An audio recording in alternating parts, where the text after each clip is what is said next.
Let me continue to read the story by Haruki Murakami. The title is The Yakult Swallows Poetry Collection. This is the second part. I also included the following poem in the Yakult Swallows Poetry Collection. I believe I wrote it back when Osamu Mihara had taken charge of the team as their manager. This was the period I have the most vivid and fond memories of, for whatever reason.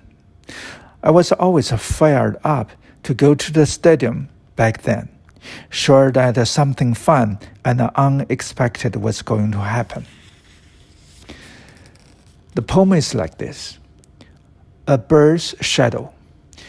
An afternoon day game in early summer. Top of the eighth, the Swallows are losing 9-1 or something like that. There are 6 pitcher or something like that. Someone I had never heard of was warming up.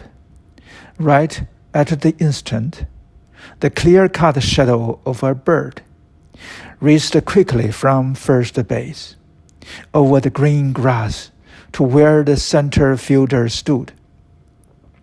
I looked up at the sky, but couldn't spot the bird. The sun was too bright.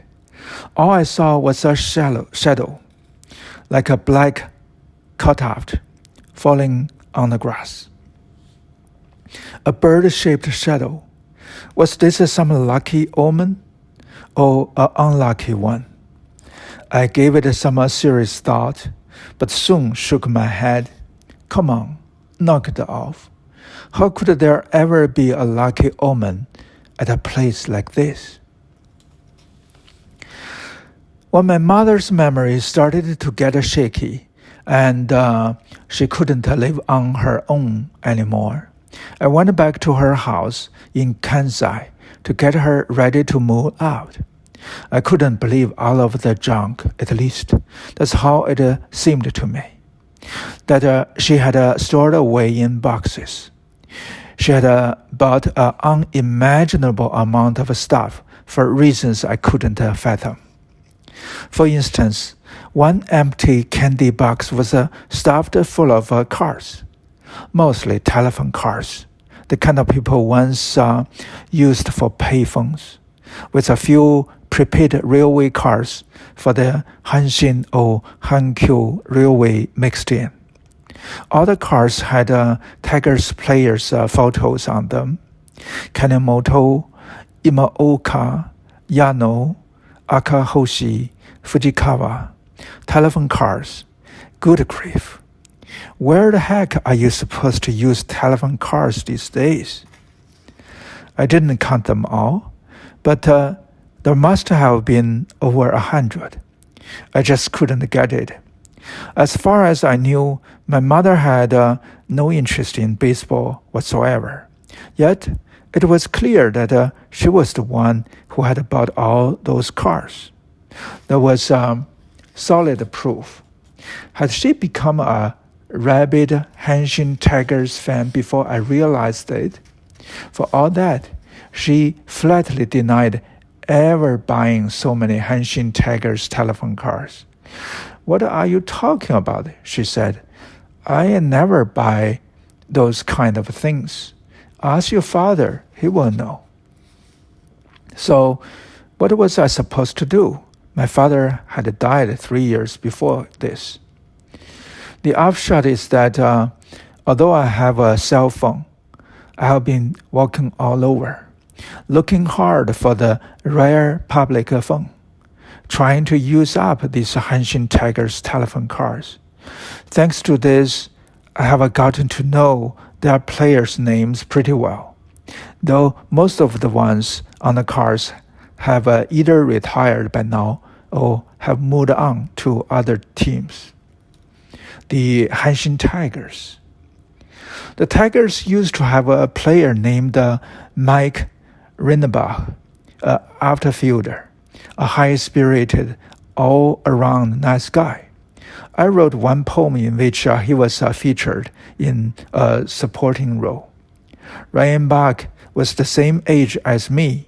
He was killed in a car accident in the U.S. in 1989.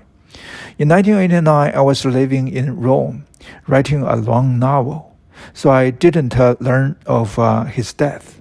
At age 39, for quite some time. Italian newspapers, as you can imagine, weren't going to report on the death of a former Hanshin Tigers outfielder. This is the poem I wrote. Outfielders are butts. I enjoy gazing at the butts of the outfielders. What I mean is, when I'm watching a slow-going losing game, from the outfield seats by myself, how else can I enjoy myself besides starting at the outfielders' butts? If there is some other way, I would be sure like to know.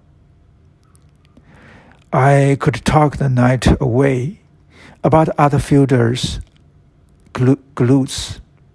The Swallows' center fielder John Scott's butt is beautiful beyond measure.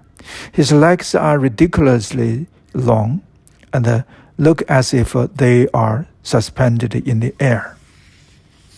Like a bold metaphor that makes your heart sing. Compared to this, the legs of the left fielder, Wakamutsu, are incredibly short. When the two players stand together, Scott's butt is about at the level of Wakamutsu's chin. The tiger's ring bug has a butt, so symmetrical you cannot help but love it. Just one look and it all makes sense. The butt of the Hiroshima Cubs player Shane is deeply thoughtful, cerebral, reflective, you might say. People really should have called him by his full name, Sam Bloom, if for nothing else than to show respect for that one-of-a-kind butt. I was about to list the names of outfielders whose butts are not what you would call attractive, but decided I had better not. After all, you have to consider their mothers and siblings and wives and kids if they have any. As a Yakult fan, I did once watch a Hanshin Tigers vs. Swallows game at a Haoshin Stadium, the Tigers' home stadium. I happened to have an errand that brought me to Kobe, and I had the afternoon free. I saw a poster at the Hanshin Sinomiya station advertising a day game at the Haoshin Stadium and decided it would be far too longer since my last visit to Haoshin. It had been over 30 years, in fact. Katsuya Nomura was the Swallows manager back then. This was when players like Furuta, Ikoyama, Miyamoto, and Inabe were at their peak, a happy time for the team, now that I think of it.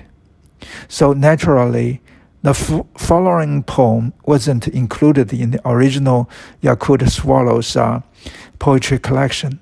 I wrote it long after the collection was published. I didn't have a pen or any paper on me that day, so as soon as I got back to the hotel, I used the stationery in the room to scribble down this sort of a poem. A memo that just happened to take the form of a poem. I suppose you could call it. My desk drawer is full of memos and fragments of writing like that. You don't actually serve much purpose, but I keep them nevertheless. Island in the ocean current. That summer afternoon, I searched for the Yakult Swallow fans section in the left field bleachers at Haoshin Stadium. It took a long time to find it, since the section for the Yakult fans was a tiny area. only 5 yards square. All around, on every side, were crowds of tigers fans. It reminded me of the John Ford movie Ford Apache.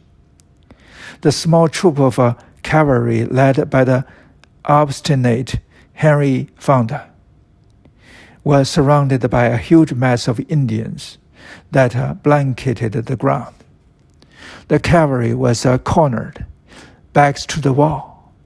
Like a small island in the ocean current, they bravely raised a single flag in their midst.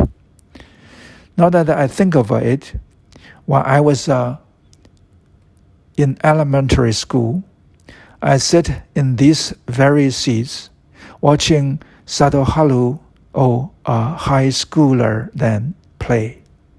This was the spring National High School baseball tournament.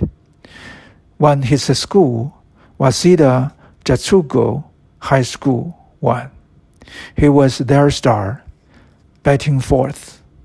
The memory of that day is so very clear in my mind, as if watching it from a backward telescope. So far away, yet so very close. And right now, I'm surrounded by fierce Indians in pinstripes. And under the Yakult Swallows flag, I raise my plaintive cheer. I've been away from my hometown for such a long time, and my heart aches here, on this tiny, solitary island in the ocean current. At any rate, of all the baseball stadiums in the world, I like being in Jigu Stadium the best of all. In the infield seat behind the first base, or in the right field bleachers, I love all the sounds, the smiles, the way I can sit there, just gazing up at the sky. I love the breeze caressing my skin. I love sipping ice-cold beer, observing the people around me. Whether the team wins or loses, I love the time spent there most of all. Of course, winning is much better than losing. No argument there. But winning or losing doesn't affect the weight and the value of the time. It's the same time, either way. A minute is a minute. An hour is an hour. We need to cherish it. We need to deftly reconcile ourselves with time and leave behind as many precious memories as we can. That's what's the most valuable. The reader of this story, the voice that you're listening to, would say, a minute is a minute, an hour is an hour. We need to cherish it. Because reading the story is fun, doesn't affect the weight and the value of the time. Anyway, let's go back to the story. The first thing I like to do when I take my seat at the stadium is have a dark beer, a stout. But there aren't many vendors selling dark beer at the stadium. It takes time to locate one. When I finally locate one, I raise my hand and call out. The vendor makes his way over, a skinny young guy, undernourished looking. He has longish hair, probably a high school student doing this as a part-time job. He comes over, and the first thing he does is apologize. I'm sorry, but all I have is dark beer, he says. No need to apologize, I say, reassuring him. I mean, I've been waiting a long time for someone selling dark beer to come by. Thank you, he says, and cracks a cheerfully smile. I imagine this young vendor will have to apologize to lots of people this evening. I'm sorry, but all I have is dark beer. Since most people at the stadium probably wanted regular ledger. I pay him for the beer and leave him with a small word of encouragement. Good luck to you. When I read novels, I often experience the same feeling as that young man. I want to face people in the world and apologize to each and everyone. I'm sorry, but all I have is dark beer. And the reader of this story would say, I'm sorry, but all I have is Murakami. But anyway, but no matter, let's not get into novels here. Tonight's game is about to begin. I'm praying that our team wins, but at the same time, quietly, steeling myself for the possibility of yet another loss. That's the end of this story.